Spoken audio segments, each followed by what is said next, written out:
Punaise, je me dis que le diable, il est malin. Vous savez les termes qu'on a pour dire que quelque chose est mal?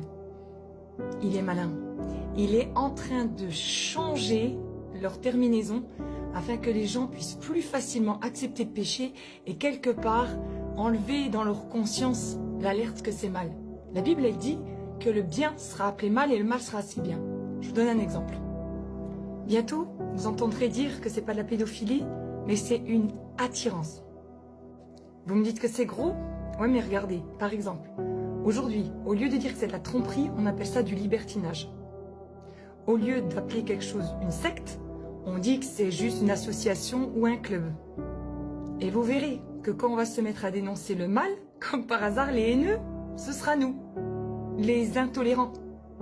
Au lieu, par exemple, de dénoncer l'adultère, eh ben, ils auront un terme que c'est des unions libres. Certaines drogues, par exemple, dans pas longtemps, et c'est déjà le cas dans certains endroits, ce sera des calmants. Certaines choses, au lieu de dire que c'est clairement démoniaque, on va dire « Oh non, mais c'est une maladie ».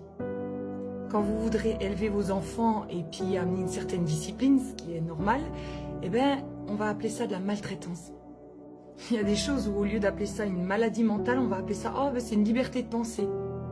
Le but, en fait, c'est de broyer votre conscience pour que quand vous faites le mal et que vous sentez que vous faites le mal, on vous dit « Mais non, mais non ».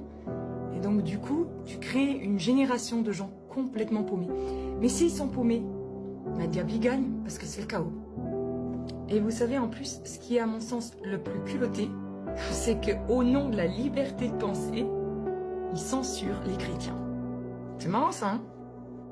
Donc soyez vigilants parce que subtilement, le diable arrive à faire passer ses idées et ce sera vous les méchants et eux les gentils. Et c'est souvent, très souvent, la carte de la compassion qui est sortie.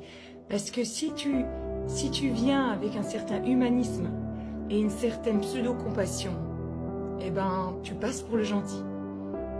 Sauf que il y a quelque chose de maléfique là derrière aussi quand même. Soyons vigilants.